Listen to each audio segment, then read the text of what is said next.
Here's some things you need to consider when you're buying property in Texas.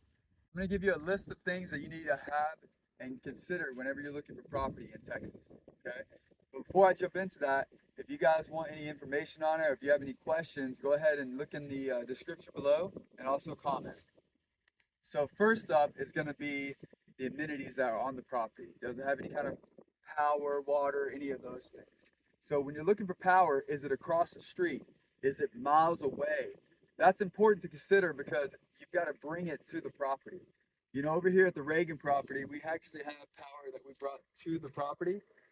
So all you have to do is get the company to come out here and hook up to it.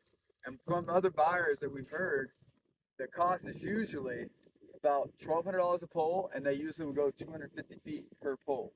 So depending on where you want to put it, because this is tract 4, it's 9 acres. You can have it right here, or maybe build your house way in the back. That's going to depend on the cost there.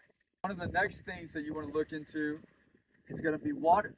Do you need a water well? Is there a water line at the road? You know, what does it cost to do that?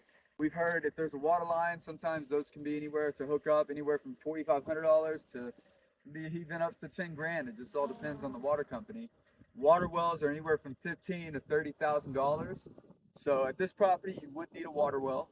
Next up is going to be, is the property fenced? Okay, and if it is fenced, is it fully fenced? This property is fully fenced, and one of the things here we have is 5-strand barbed wire fencing. This is great for keeping cattle, horses, goats, any kind of animals in. It also helps you understand the borders of your property, and it keeps trespassers out as well. Another thing you want to look into is culverts. Whether they put a culvert in already, are you going to need to? How big does it need to be? Because don't think that you can just put one in there and you're good to go. The county will tell you how big it needs to be so you can have the water go through there. Another thing that you want to look for is the survey. The survey is going to give you the meets and bounds of your property. It's going to show exactly where your property lines are. It's going to give you, is there any easements on the property? Any pipelines? This property right here, it has a 30-foot building easement around the perimeter.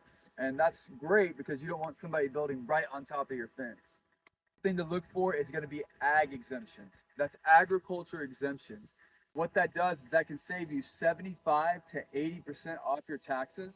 What's wonderful about that is our properties come with it. Not all properties do. And usually it will take you 3 to 5 years to get that ag exemption. But having a property that is currently ag exempt allows you to just step into it turnkey. You would need to call the county because every county is different on what they require for the agricultural exemption. Okay, so it would be different because we have these properties, they're big properties. This one's 151 acres, so it's a much different exemption than you would on 9 acres. So you just call the county, hey, I have 9 acres, how do I keep this ag exempt? And they'll tell you exactly what to do. One of the other things you need to look at, is there any restrictions? Is it deed restrictions? Is there an HOA? Is it unrestricted? This property here in Reagan is unrestricted, which means that there are no restrictions on it. The only thing you would need to do is when you build or get a septic tank is go to the county for a permit. Okay? There are properties that do have restrictions, and those can be deed restrictions. Let's say you can't have any mobile homes or manufactured homes. Some properties have an HOA where you pay a fee, and they have new rules, or they have a bylaws that you have to follow. And that's important for you to figure out if you want to be unrestricted or if you're okay with some restrictions. And then another thing that you would need to know is, do you have sewer or do you need a septic tank? Most properties in the country are not going to have access to city sewers. So you're going to need a septic system. Those can vary in cost. I mean, they can go anywhere from $15,000 to $50,000 or more. They're all going to depend on how big of a property or house that you're going to buy and build. So those are things that you need to look for when you're thinking about land. If you guys, once again, if you have any questions or you have any comments you want to go into, go ahead and comment below or go in the description and reach out to me, okay? This is Joshua, your friendly Bearded Texas land expert. We'll see you next time.